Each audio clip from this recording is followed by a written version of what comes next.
Hey everybody, this is Russ from Metro Game Core. You may already know this, but this channel is mostly dedicated to handheld gaming, mostly talking about these little Nintendos and Game Boys that can play your favorite retro systems. Now, one of the most common comments I get in my videos has to do with why are you buying that? Why don't you just put a controller on your phone that's going to be a lot cheaper? And I'm not arguing that point. I think it's pretty valid.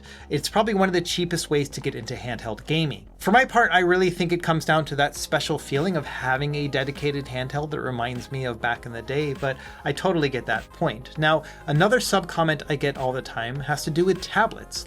Why don't you take a smaller tablet, an iPad mini, something like that, and then put a controller on that? It might end up being a little bit cheaper and a better experience. And so that's what we're going to explore today in this video. For the past couple weeks, I've been tossing around the idea of being a tablet gamer and all the things that make it better and potentially worse than using a dedicated handheld. And so that's what we're going to talk about in this video. It's not necessarily a review, although we are going to focus on one specific tablet. It's mostly going to be just kind of a discussion about whether or not this might be a good fit for you too. When it comes down to it, I'm a little bit torn about this experience because there are some moments when playing on a tablet is so much better than it is when playing on a handheld or on a phone. But there are also some other moments that give me a lot of pause. And so I had a lot of fun testing all this stuff out, and I'm hoping you will enjoy watching me talk about it. So without any further delay, let's go ahead and dive in.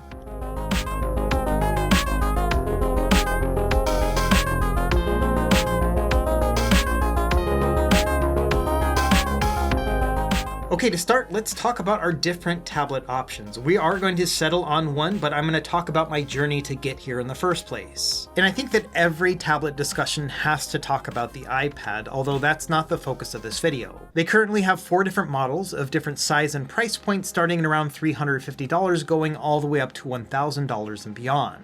And you can definitely play games on an iPad. They've got a bunch of games in the App Store, and then also they officially allow emulators now, and so we've seen things like RetroArch on there as well. In fact, I made a video about that. But there are still a lot more emulation options available on Android over iOS, and so that's going to be the focus of this video. But yes, if you've got an iPad, you can definitely play games on it too. Now, when talking about Android tablets, we've got a wide range here, and a lot of it comes down to price. At the bottom of the barrel would be those Ultra tablets, those that are made specifically for kids and media consumption. For example, the 8-inch Fire HD tablet is on sale right now for $65. But even consuming media on these things can be a pain. It's only got 3 gigabytes of RAM. It feels sluggish out of the box. I've actually bought a few of these over the years and had ideas of making videos about it. I think I did one about a tablet at one point, and honestly, the juice just isn't worth the squeeze at this price point. Not only that, the software is totally locked down, and so you've got to do workarounds to install your own apps and whatnot, so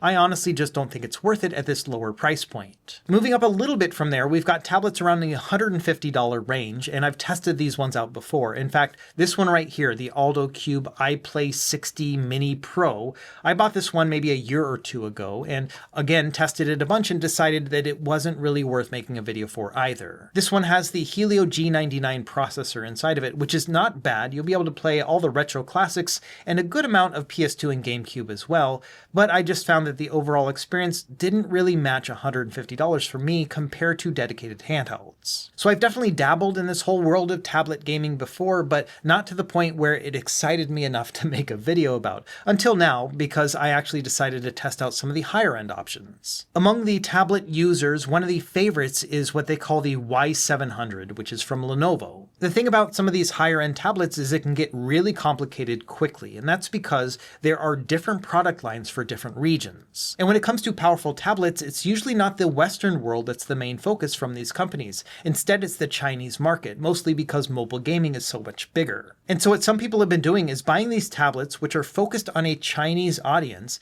and then flashing their own ROM or software onto them. And there are tutorials online. It doesn't seem like a super hard process, but it is a little bit risky to buy these things from a Chinese market and then hopefully get it to work in English. And that was a threshold that I wasn't personally comfortable in crossing. I could do it myself, and I think I'm willing to take that risk, but the idea of making a video about it and then encouraging others to do it, it just didn't sit right with me, and so I never made a video about that one either. And the 2023 model of the Y700 ranges in price. You can usually find it somewhere between $300 and $400, depending on where you buy it.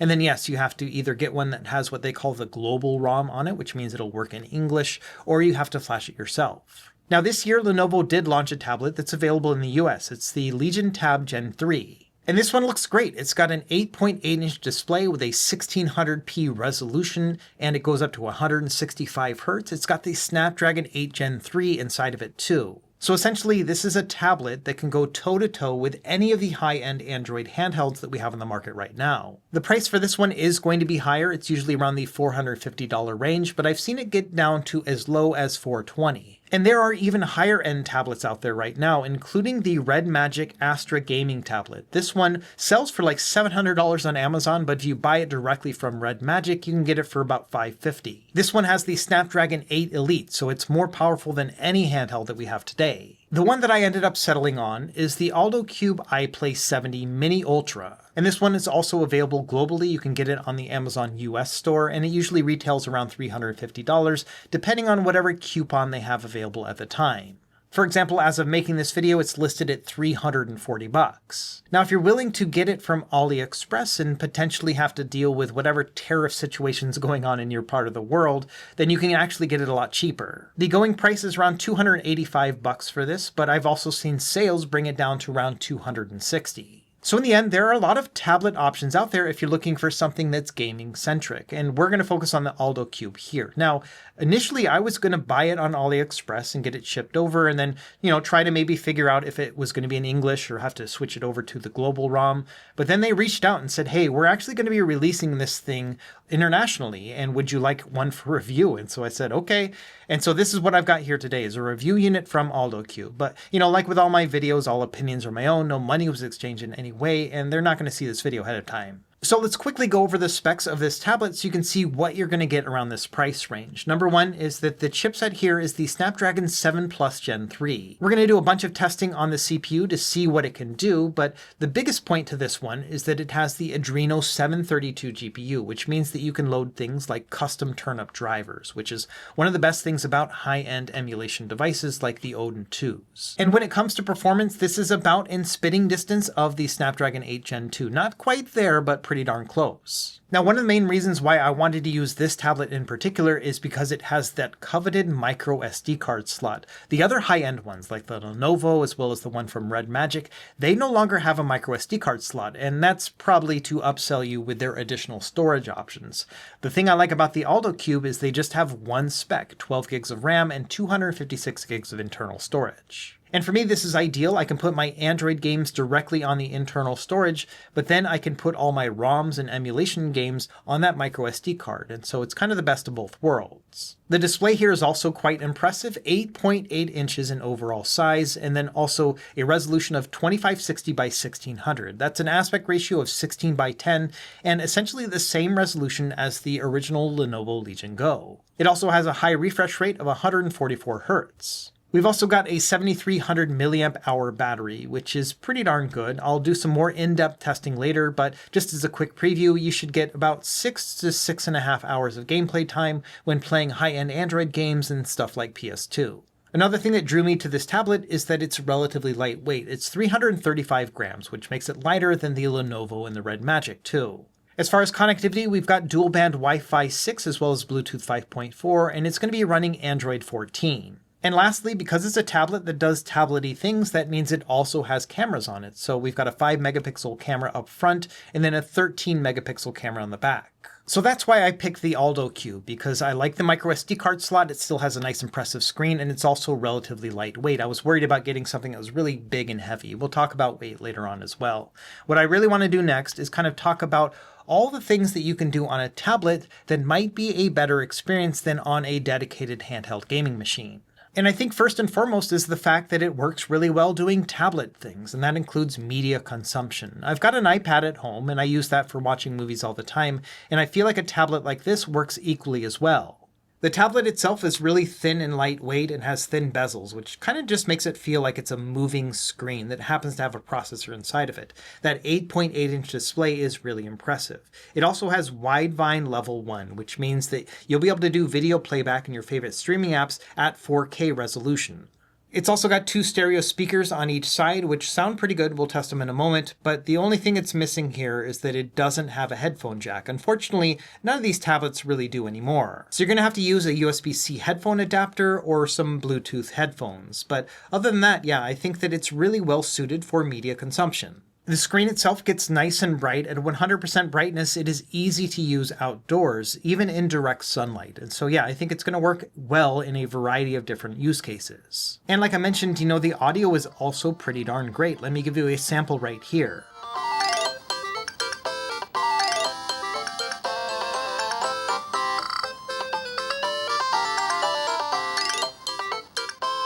And I like the fact that we've got a nice separation between the lows, mids, and highs. It's not going to blow you away in terms of just internal speakers on a very thin device, but it definitely is good enough for me. You could also do work type stuff on this too, like video chatting or maybe just getting some emails done. The camera on the back is a lot better. That's what you're seeing here. On the front, it's a bit grainier, but I think it'll work just fine if you're just going to be doing a Zoom call or something like that. They've also got Bluetooth keyboards that have like slots in them so you can prop it up. And so this is probably what I would choose myself if I was going to use it for work as well, if I needed to answer emails while on the go.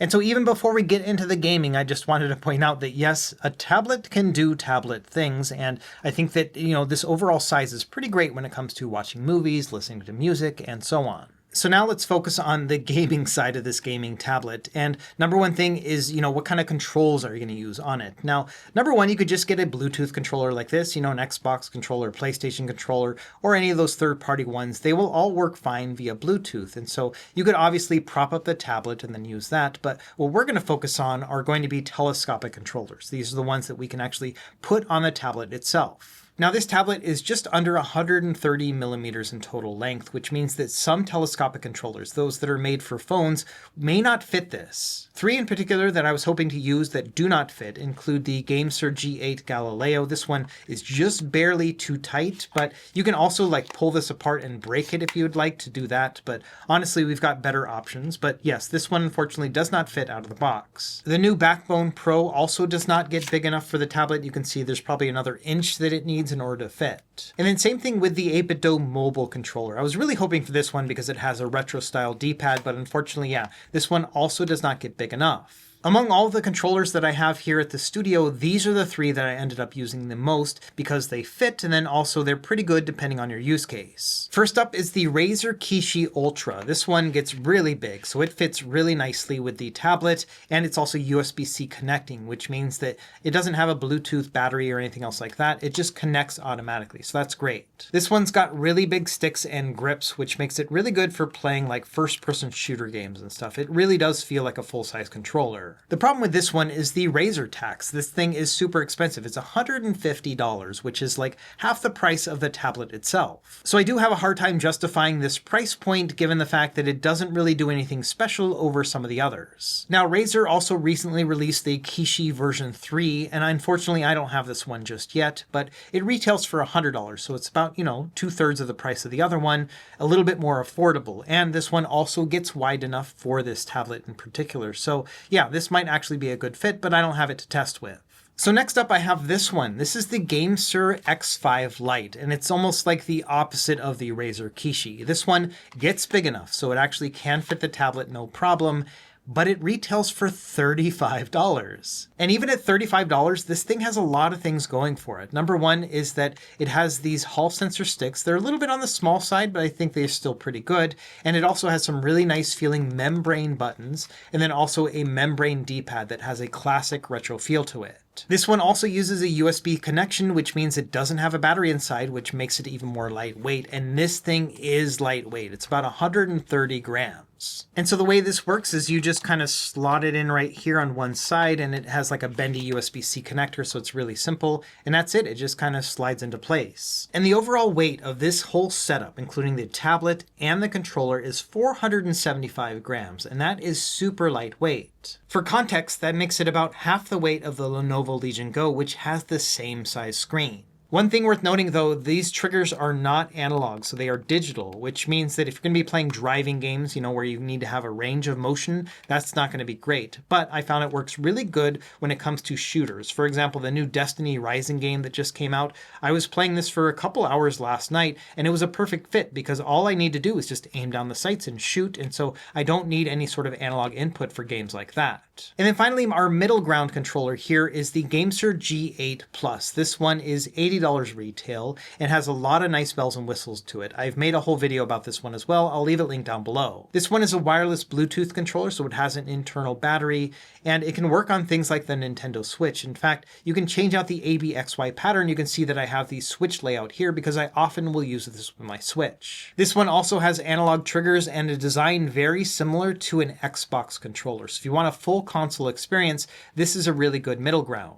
Some other nice things about this controller is that when you open it up, it actually turns on. You can see it's pairing with the tablet right now. So really, the experience of getting this up and running is as simple as just kind of opening it up, putting the tablet inside, and you are ready to play. Another great thing about this tablet and controller combination is that you can play games vertically on it. So it's still going to connect and everything will work just fine. So this is another thing that you can do as well. We're going to do a bunch of testing of this later too. But also bear in mind, this controller is heavier than the one without the battery. So this is 653 grams altogether compared to around 475 with this controller. So you're getting almost 200 additional grams of weight with a setup like this. So all told, that tablet setup is about the same weight as a Steam Deck when it comes down to it. So honestly, I think this whole BYOC thing, which is bring your own controller, is a good thing when it comes to tablet gaming because it allows you to pick and choose what's going to be the best fit for you. When you buy a dedicated handheld, you're just kind of stuck with the controls that are on there already. But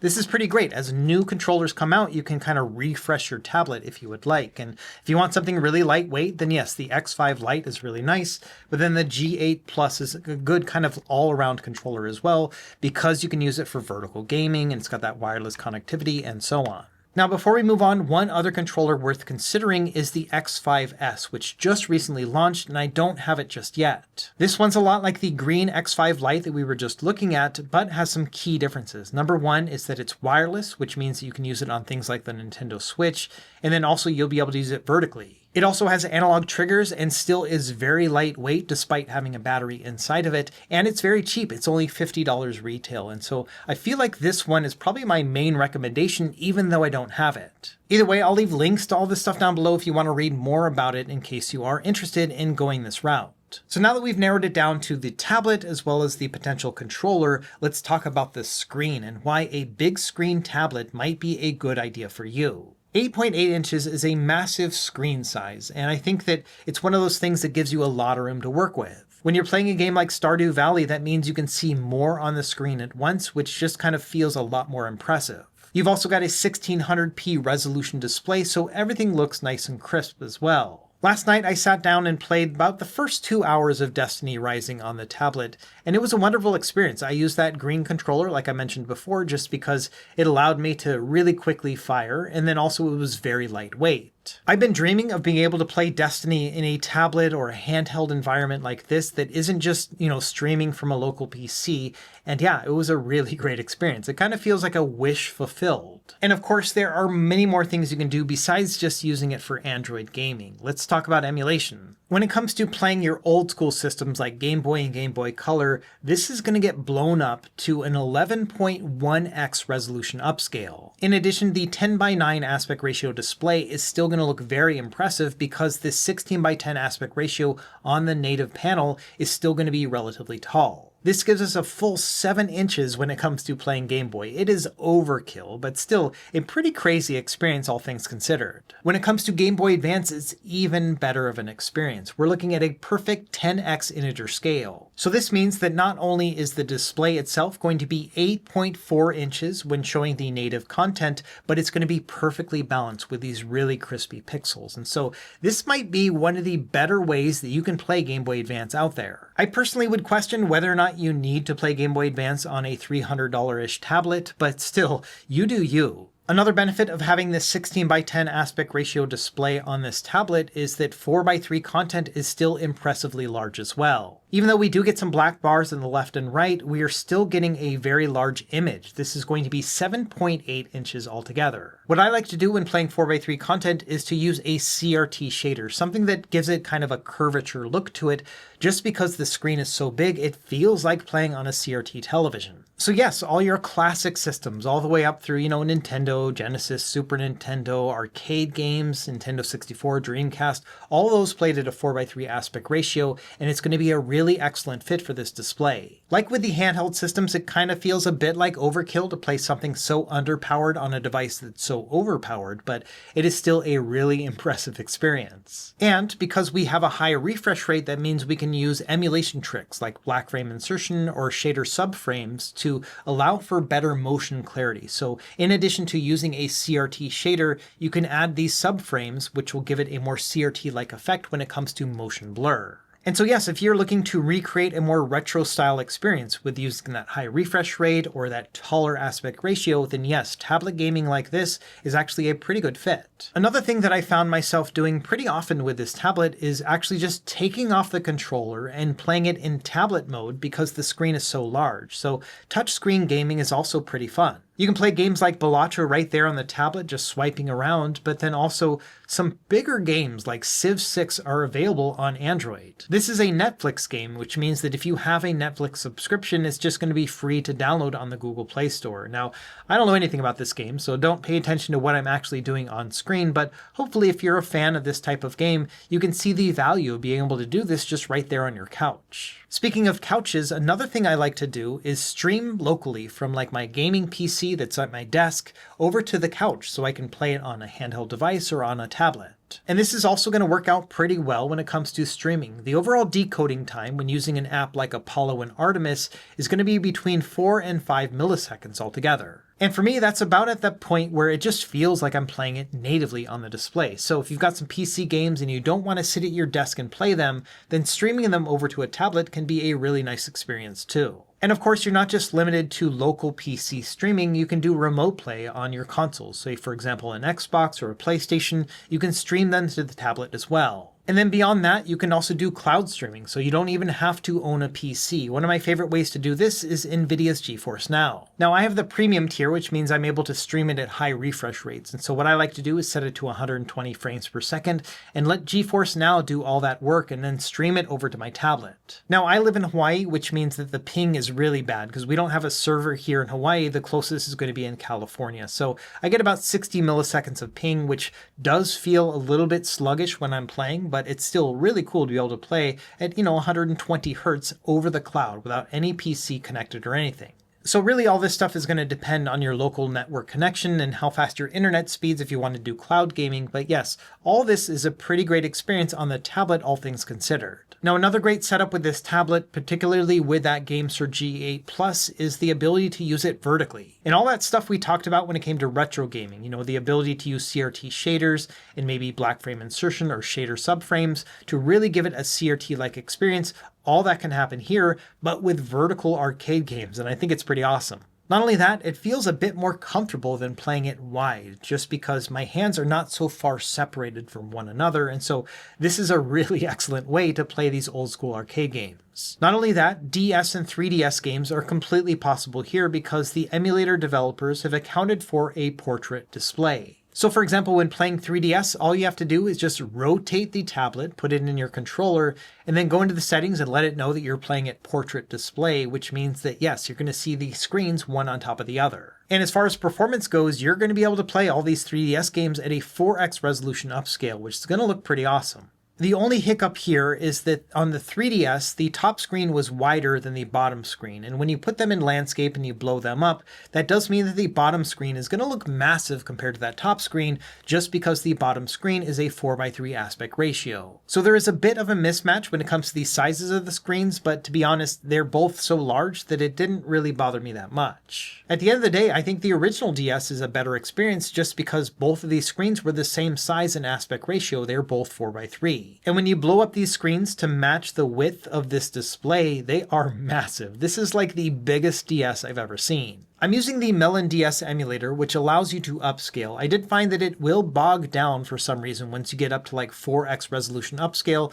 so I found that a 2x or a 3x does a little bit better. This probably has to do with optimizations with this chip in particular, because we've got plenty of power to be able to play DS at a 4x resolution, but it is one thing that I encountered. But one of the great things about this Melon DS setup is that you can actually change the width between the screens if you would like. So for a game like Mario Kart, I like having the screens right next to each other, but for another game like say Sonic Rush, it looks a little bit disorienting because they accounted for having that space between the two displays on the original DS when they developed this game. And so this game looks and feels the best when you add a gap between the two displays. And it took me a little bit of time in the settings to kind of figure out what that balance was, but once I had that dialed in, I was perfectly happy with it. And this will work great for the other dual screen games that you need to see both screens at once, things like Contra 4 and so on. And for the other games where you don't really need to account for that gap, I did find that squishing them together, for example with Tetris DS, just gave me the overall best experience. And it just is awesome looking. It's like one big vertical display. It also works really well with touch-centric emulated Nintendo DS games. Something like Zookeeper,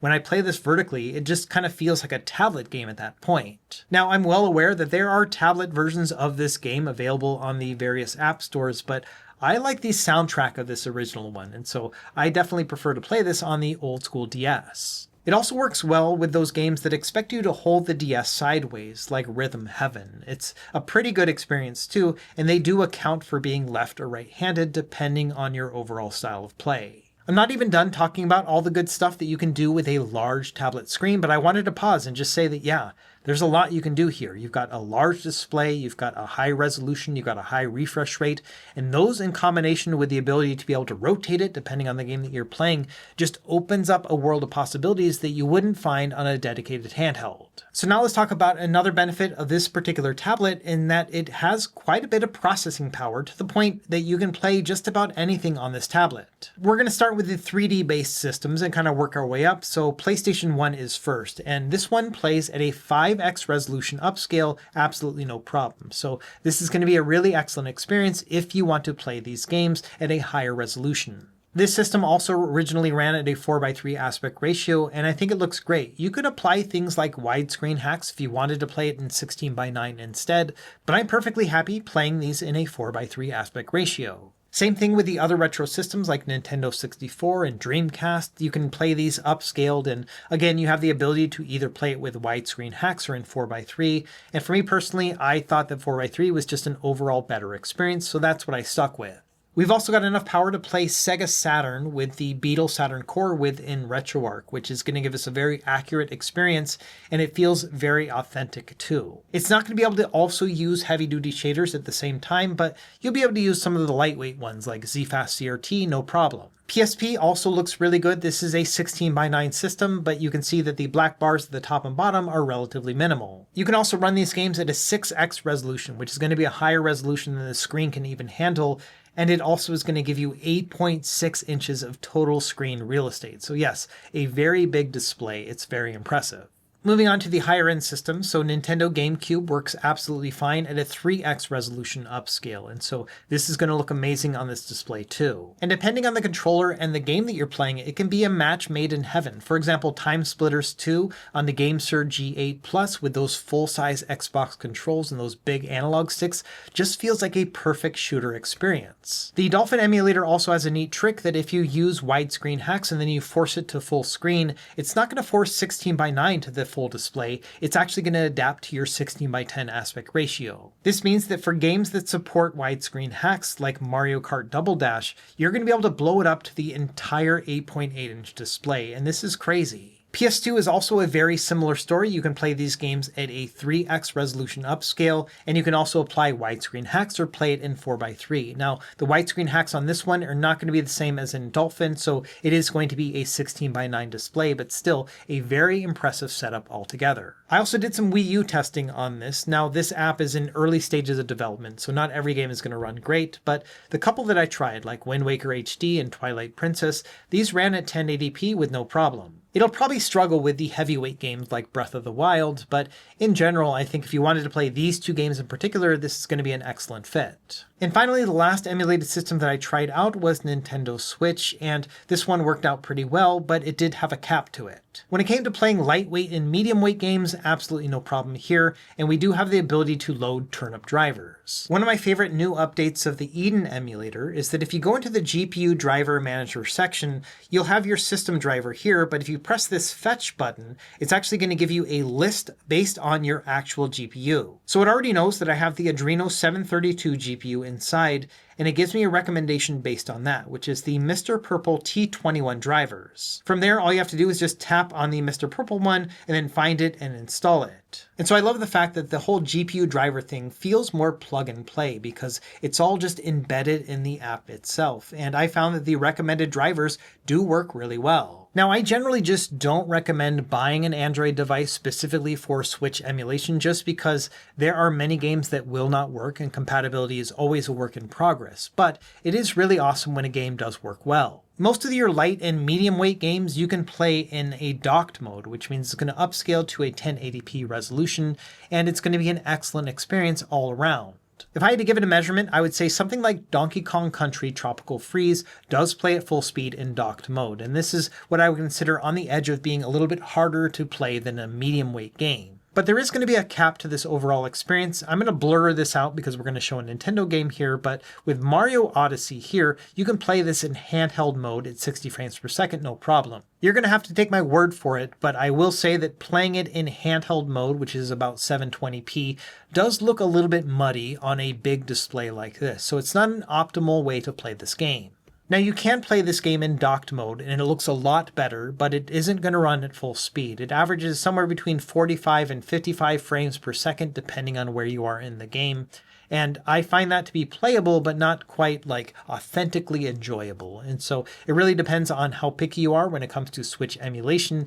And yes, this is not a perfect solution here. Ideally, we'd be able to play this game in docked mode at that full 1080p resolution and at full speed, but there are some dedicated handhelds like the Odin 2 line of devices and some of the Neos that will be able to do that. So the Snapdragon 7 Plus Gen 3 definitely has a cap to it when it comes to emulation, but it takes a while to actually get there. One final example is going to be Portal 2. This is a kind of hard to play game when playing it in docked mode, and especially at this point where all these things are kind of breaking and moving around you, but you can see that it's playing at 60 frames per second, no problem. Long story short, I think that many Nintendo Switch games are going to run well on this, but I would not buy this tablet specifically to play Nintendo Switch games on it. Now, beyond emulation, there are still Android games that you can play, and I think that's probably the vast majority of most casual tablet users. And we've got a lot of juice here. Obviously, you're going to be able to play some lightweight games, no problem, and things like Minecraft are going to play at full speed, absolutely fine. You can also play Diablo Immortal with the high settings turned on and 60 frames per second, and it runs really smoothly too. For some of those really high-end Android games like Wuthering Waves, I found that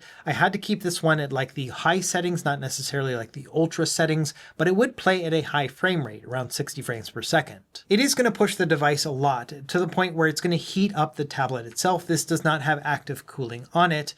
But thankfully, when you add a telescopic controller, you don't actually touch the tablet. So even if it gets a little bit warm, you're not going to feel it. My guess is that it's not running at a stable 60 frames per second the entire time, but I found it to be a smooth enough experience for me that I did enjoy my playthrough. One last option I wanted to briefly touch upon is PC gaming, which you can do on Android depending on whether or not you have a very strong chip. This is something that's better suited for the really high-end tablets, but there are apps like Game Native which work really well. This one is a fork of Pluvia, which is something that I covered on my channel previously, which allows you to play your Steam games directly on Android.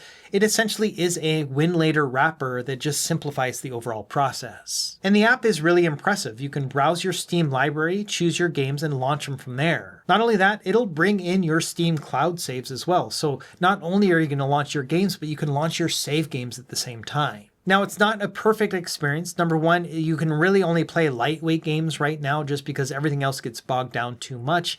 And also, some games just will not launch because of DRM. So this is very much so a work in progress and very hit and miss, but when the games work, it's pretty cool to be able to play a PC game on your tablet through Android. Just bear in mind there are going to be some hiccups. For example, with Iron Meat, this game launched no problem, but I couldn't get the controls to register correctly. Other games that I think would be a perfect fit for this setup, like Parking Garage Rally Circuit, did not get beyond the initial menu. And so, yes, many games are not going to work, but those that do, it's pretty cool. One last note is that most of these tablets also have video out capability all the way up to like 4K depending on the setup. And so yes, you can play all your games mirrored on another screen as well. Okay, and finally, the other nice benefit of using tablet gaming is that we do get some pretty good battery life. We've got a 7300 milliamp hour battery, which in real life gameplay does equate to quite a bit of gaming. My first test was with Game Boy Advance. I played Final Fantasy VI Advanced, and I got 16 hours and 40 minutes of overall game time. Now, this is a very lightweight game, but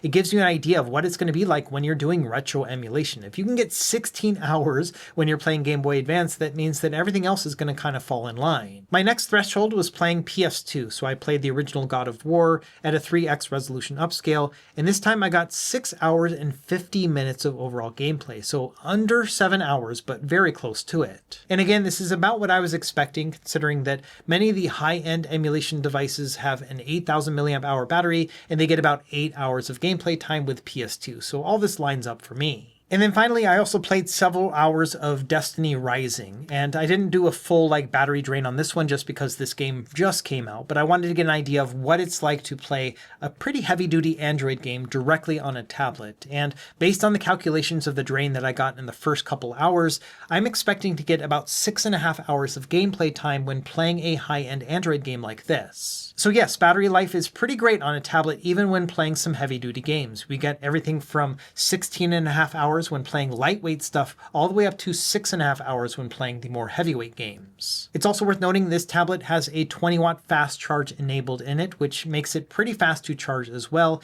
I can usually get it from 0 to 100 in about an hour, hour and a half. So yeah, this is like the biggest chunk of the entire video, is talking about all the cool stuff you can do with a tablet when it comes to gaming. Now, many of this stuff may not apply to you in your use case, but it is very cool to see that it works equally well when it comes to emulation and streaming and just overall tablet gaming. Now, before you go and spend, $300-ish for a tablet, let's talk about some of the things that aren't quite ideal when it comes to the setup. Number one, there's no bones about it. This setup is large. That's a good and bad thing. If you are looking for a big screen experience, that's great. It's huge compared to like a Nintendo Switch OLED and even a Steam Deck. It's a bigger display altogether. And I think that's where the magic of a dedicated small little handheld comes into play because, something like this, the Retroid Pocket Mini version 2, this thing is tiny. You can throw it in your pocket, you can take it with you on trips, and it's just like a really nice portable experience if you're looking for that.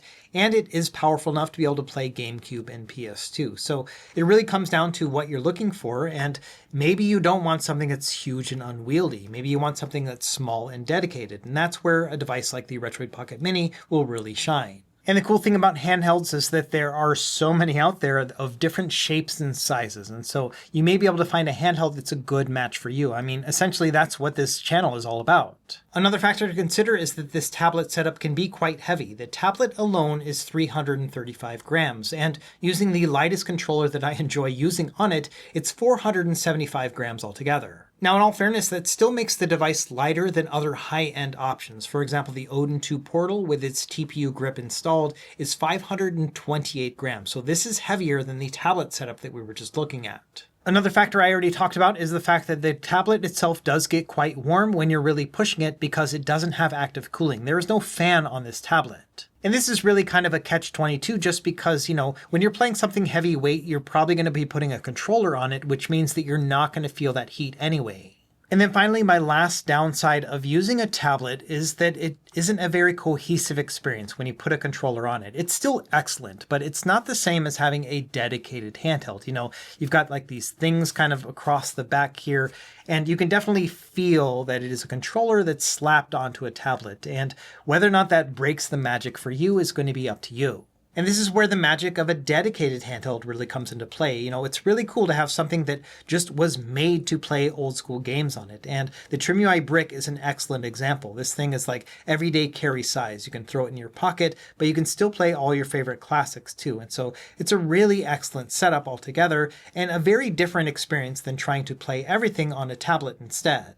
So at the end of the day, I've really been enjoying this overall tablet experience to the point where I plan on using this in the months and years to come. I think it's a really cool idea that I can pull this out and just use it for tablet-y stuff, but then also when I'm ready to game, either vertically or horizontally, I can do that depending on the controller's setup. And so for the most part, what I've been doing is I've been going into Emulation Station, and I've got like all my games set up with the front end, which allows me to basically navigate through, you know, choose my system and then navigate and find my game and then launch it from here. And so it is a console-like experience with this overall front-end setup. And then, of course, if I want to actually get in and do Android-y things and do tablet stuff, I can do that here as well. So at the end of this experiment, I feel like I'm coming out of it as a tablet gamer. Like, I kind of saw the light as I was using this in all the various ways where I was like, okay, if I just didn't have a gaming handheld, I could totally just use an Android tablet and it would satisfy all of my needs. Now, I've got all these gaming handhelds, all these Nintendos and Game Boys, and so I will probably continue to play these. This is going to be the focus of the channel, but I did want to take some time here today in this video to really explain why I can see why people want to do tablet gaming, and I think that it is a worthwhile investment if that is something you're interested in as well. So long story short, I'm still going to use these dedicated handhelds to play most of these systems, but yes, if you're in the market for a tablet, I think that it is an experience that is worth trying out. I think the best setup would be if you already have a tablet and maybe you're using it already for media consumption, maybe check out getting one of these controllers and slapping it on it and see what you can do with it. And, you know, if you've got something with a good chipset like this ALLDOCUBE, you can really play just about everything. So let me know what you think in the comments down below. I assume that most people are going to be team dedicated handheld, but I'm really interested to hear that if you've got a tablet, are you using it for gaming, and what sort of gaming are you playing with it?